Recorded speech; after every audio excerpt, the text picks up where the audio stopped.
ये तो बड़ा गजब हो गया। नरेंद्र मोदी हार के डर से इतना बौखला गए हैं कि अब उन्होंने अपने ही मित्रों के ऊपर इतना बड़ा इल्जाम लगा दिया। उन मित्रों का जिनका नाम उन्होंने पिछले 10 सालों में एक बार भी नहीं लिया, उनका नाम लिया और खुल्लम खुल्ला ये भी कह दिया कि उनके पास काला धन है। क्या कहा, क्यों कहा, आगे जानेंगे। मेरे साथ अंत तक इस वीडियो में जुड़े रहिएगा।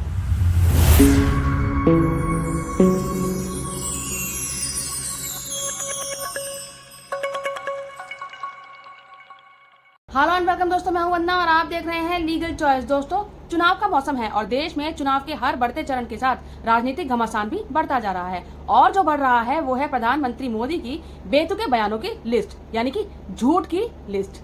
हर चरण के साथ साथ मोदी के बयानों का स्तर भी गिरता जा रहा है। नरेंद्र मोदी ने लगातार झूठ पर झूठ, झूठ पर झूठ, झूठ पर झूठ बोलना शुरू कर दिया।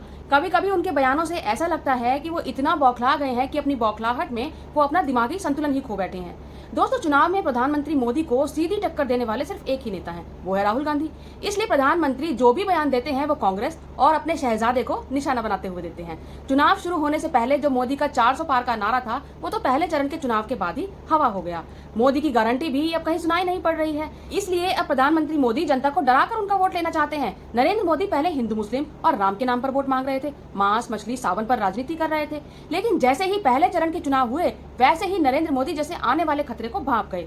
एक के बाद एक ऐसे घटिया बयान देने लगे कि जनता ने भी अपना सर पकड़ लिया। पहले मंगलसूत्र के नाम पर डराया, बोले कि अगर कांग्रेस आ गई तो आपके मंगलसूत्र छीन लेगी। आपका स्त्री धन लूटना चाहती है, माताओं बहनों का मंगलसूत्र अब सलामत नहीं रहेगा, ये कांग्रेस ने कहा है।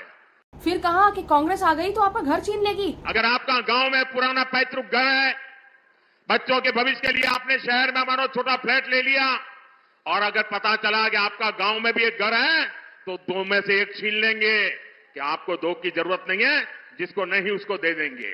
आपकी एक भैंस छीन लेगी, लेकिन भैंसों के लिए तो कांग्रेस ने अपनी मैनिफेस्टो में कोई प्रोविजन रखा ही नहीं। इतनी भैंसें आखिर कांग्रेस रखेगी कहाँ?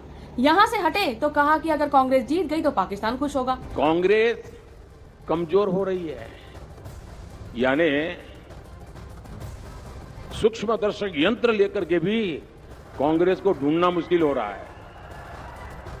लेकिन मजा यह है कि यहां कांग्रेस मर रही है और वहां पाकिस्तान रो रहा है।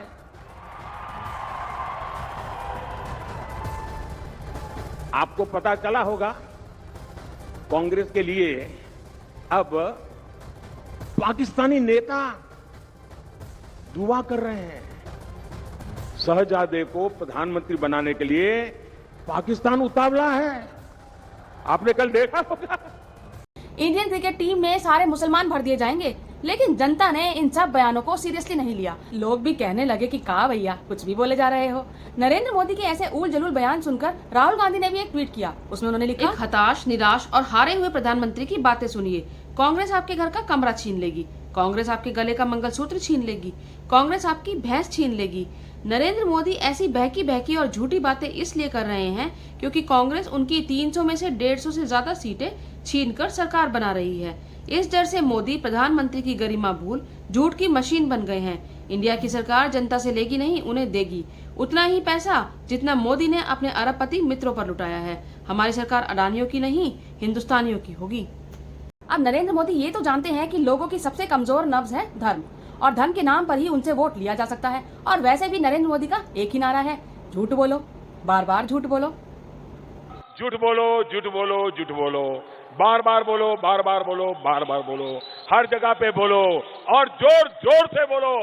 इसलिए जब मंगलसूत्र और भैंस से हटे तो राम मंदिर पर आ गए। राम मंदिर को लेकर एक और बड़ा झूठ उन्होंने बोल दिया।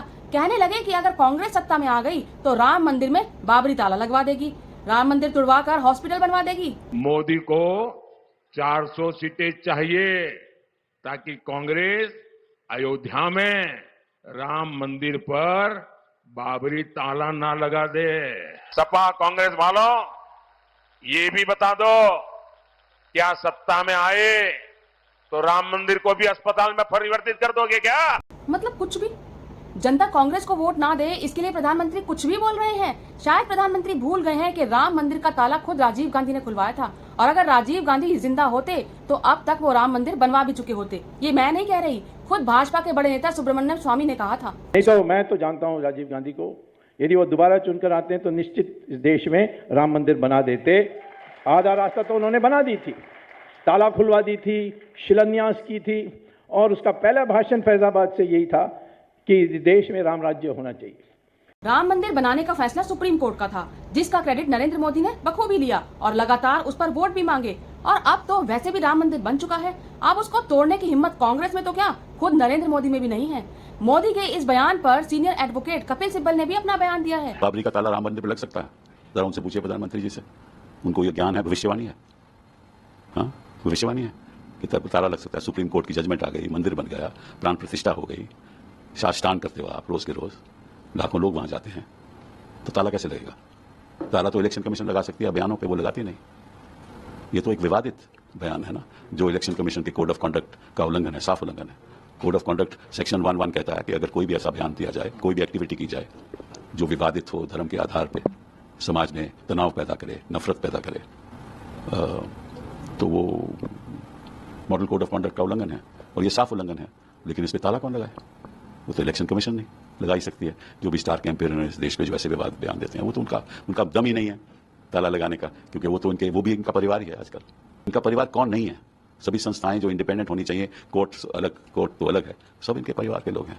मतलब कि जो बैठा है वहां प्रिजाइडिंग ऑफिसर बूथ पे, वो भी कई बार परिवार बन जाता है। दरअसल नरेंद्र मोदी देश की जनता को बेवकूफ समझते हैं, सोचते हैं जैसा वो कहेंगे वैसा ही लोग मान लेंगे। पहले राम का नाम इस्तेमाल किया करते थे और अब राम मंदिर का इस्तेमाल कर रहे हैं।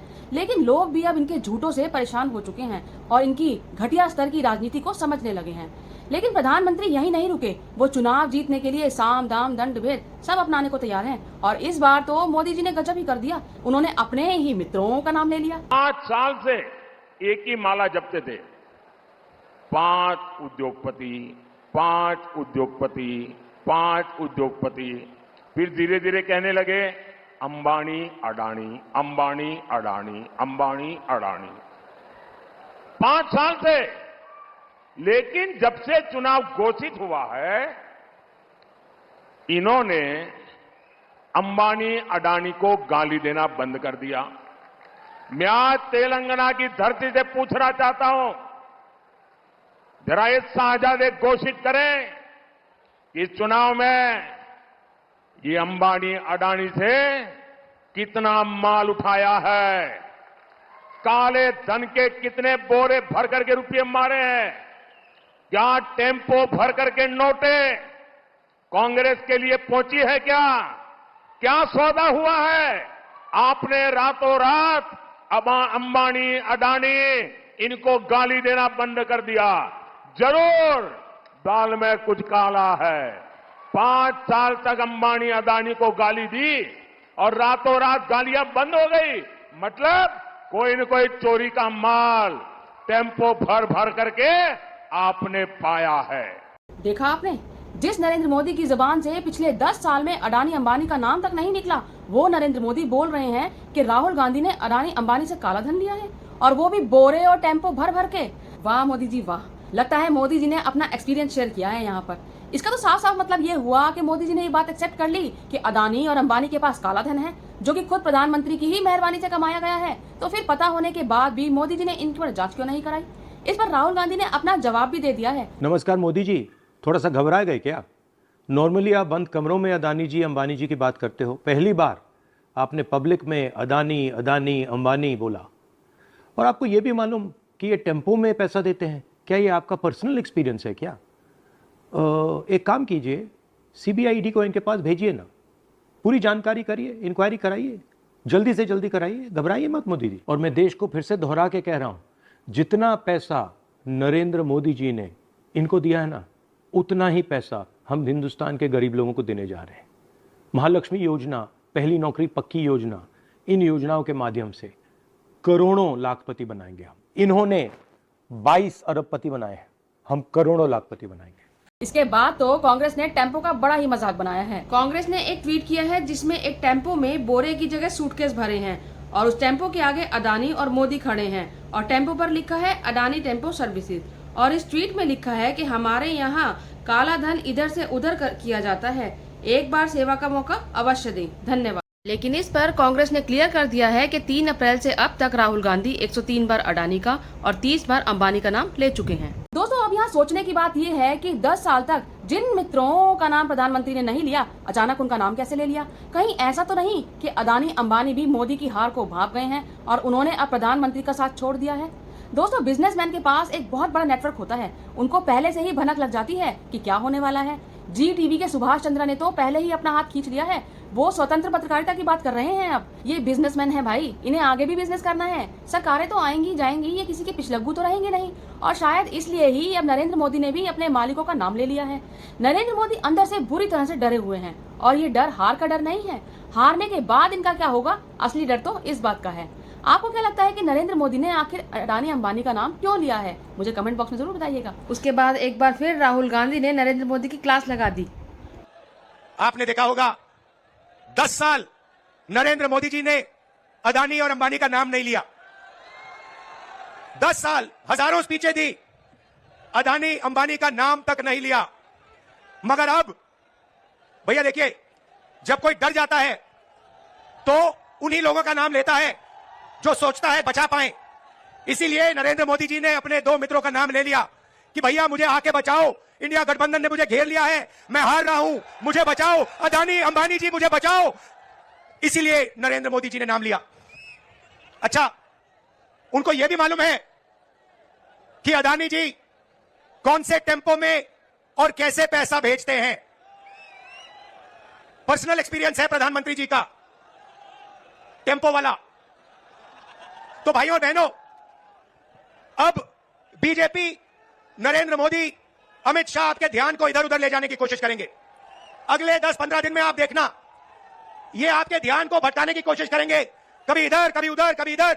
आपको भटकना नहीं है। हिंदुस्तान के चुनाव में एक ही मुद्दा है, उस मुद्दे से सारे के सारे मुद्दे निकलते हैं। मुद्दा भाइयों और बहनों यह है हिंदुस्तान का संविधान। दोस्तों, नरेंद्र मोदी देश को 2022 तक सुपर पावर बनाने के नाम पर सत्ता में आए थे, लेकिन अब 2024 में वो भैंस छीनने की बात कर रहे हैं। पहले हिंदुओं को मुसलमानों से खतरा था, अब हिंदुओं की भैंस बकरियों को भी मुसलमानों से खतरा है, कहीं उन पर कब्जा ना कर ले।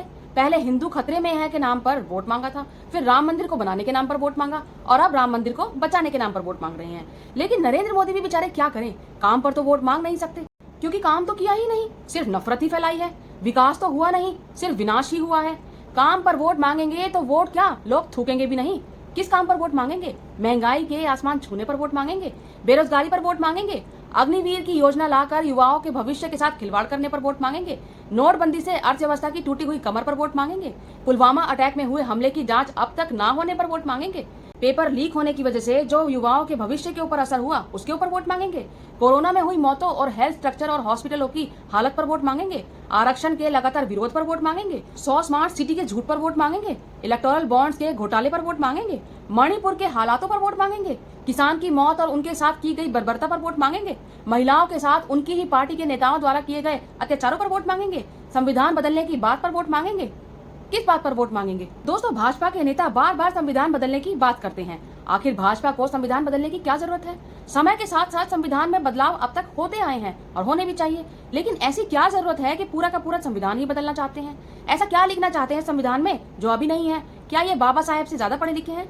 जिनकी डिग्री खुद विवादित है वो अब संविधान बदलने की बात कर रहे हैं। दोस्तों, अगर इन्हें संविधान बदलने का मौका मिल गया तो संविधान में लोकतंत्र, एकता, भाईचारा, आरक्षण जैसे शब्द बचेंगे ही नहीं। बचेगा तो सिर्फ तानाशाही, हिंदू मुस्लिम, हिंदू राष्ट्र और दलितों और पिछड़ों को वही लाकर खड़ा कर दिया जाएगा जहाँ वो सैकड़ों साल पहले खड़े थे। भाइयों और बहनों, ये जो चुनाव है ये आदिवासियों के भविष्य के लिए, दलितों के भविष्य के लिए, पिछड़ों के भविष्य के लिए एक बहुत जरूरी चुनाव है।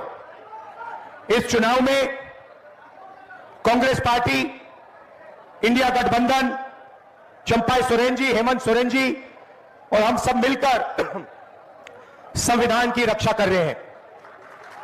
नरेंद्र मोदी जी चाहते हैं कि ये जो किताब है ये खत्म हो जाए और उनका बिना इस किताब के राज चले। हम ये कभी नहीं होने देंगे। इस किताब को हम कभी नहीं खत्म होने देंगे।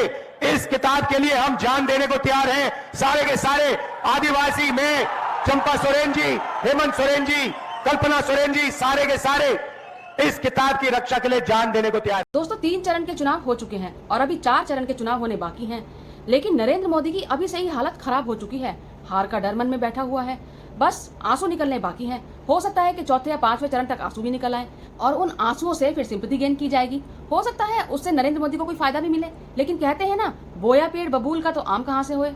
लोग इतने त्रस्त हो चुके हैं मोदी से, इतने परेशान हो चुके हैं लोग कि अब और बर्दाश्त करना उनके लिए मुश्किल है। तो इस बार नरेंद्र मोदी का जीतना भी मुश्किल नजर आ रहा है। आप इस बारे में क्या सोचते हैं? अपनी राय कमेंट बॉक्स में जरूर दीजिएगा। मेरे इस वीडियो को लाइक कीजिएगा, शेयर कीजिएगा और मेरे चैनल को सब्सक्राइब जरूर कीजिएगा। जय हिंद, जय भारत।